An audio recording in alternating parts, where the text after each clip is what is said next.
Happy Monday, everyone. Hopefully everyone had a very restful Sabbath and weekend, and holy cow, we are 5 days away from conference. We'll do a daily countdown this week. Super excited about that. Kind of crazy that we have conference already. I feel like we just barely had conference, and yeah, I'm excited. Before I forget, I'm actually going to give you my question first. So the question for the day is, I just want kind of an update from you, how you've been, how school's going. We had a seminary teacher meeting early this morning, and one of the questions I got asked was from Brother Gardner, who I don't think many of you know, but he's such a stud. He's the high councilman who organizes everything seminary related. And he kind of asked all of us, how's it going? What are you seeing that's going well, and what do you see that needs to be improved on? And one of the things that I told him I was kind of sad about was typically by this time in the semester, I know all of you guys pretty well, and as a class, we've been able to develop, our own kind of culture and camaraderie amongst all the students, and obviously we haven't been able to do that. So I can't wait till we meet in person to where we can do that. So my question is simply, I want to hear from you. I want to get an update on you. All things, if you want to include some stuff about seminary, that's fine, but I'm not asking about seminary. I kind of know where all of you stand in regards to seminary. So just you, your family, school, any other extracurricular activities you got going on, or anything else that's going on in your life. So we are done with Alma, all done. So now we're on to Helaman, and these chapters, Helaman 1 and chapter 2, is what we're covering today. And this is where we get into the people who would nearly destroy the Nephites, the Gadianton robbers. Very, very close. Several times did the Gadianton robbers almost destroy the entire Nephite Lamanite civilization. And this is where we get into it. This is where we get introduced to Gadianton. This is where we get introduced to kind of the first assassin, Kishkumen, and awesome names. Terrible people that made some terrible decisions and did some terrible things, but pretty cool names. Gadianton, Kishkumen, Amron, Coriantumr, all pretty cool. So,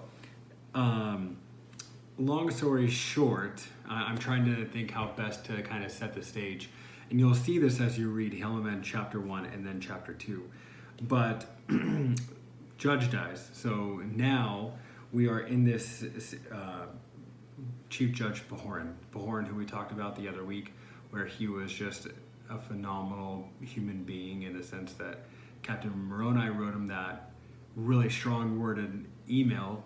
In today's words, obviously it was a letter, but we use emails nowadays anyway. So wrote him a message saying, look, you have not been doing your duty, you have been slacking, we can lose this war, and thousands of your fellow brethren, the Nephites, are dying, and you are not doing your job. Pahoran obviously was. He had been kicked out because of the kingman, and then him and Captain Moroni saved the day. So Pahoran died. And so now they're, the sons of Pahoran were Pahoran Jr., Paonkai, and Pacumeni.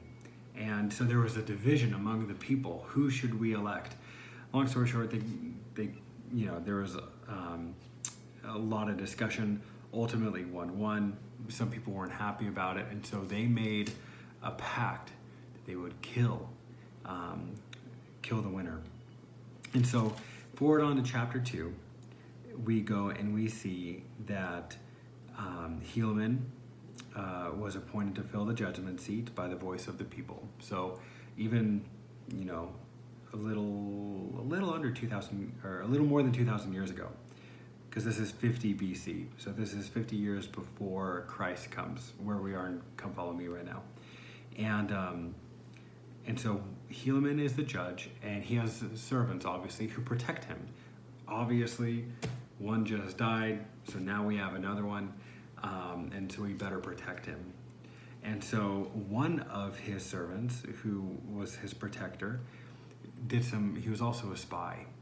So he got in and he infiltrated the Gadianton robbers, and he knew some of their signs.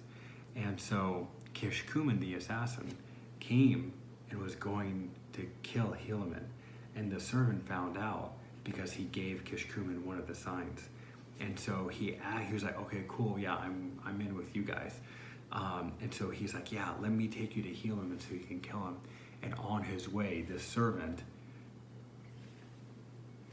ended Kishkumen, and then informed Helaman and of what he had just done.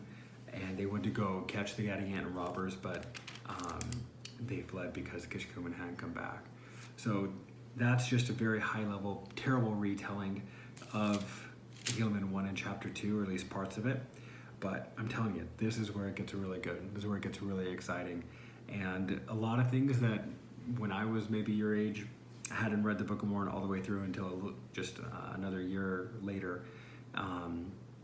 But there's a lot of things that I didn't think were in the Book of Mormon. A lot of, but for me, when I was that age, like, oh, and even still, obviously, I think this stuff is pretty entertaining.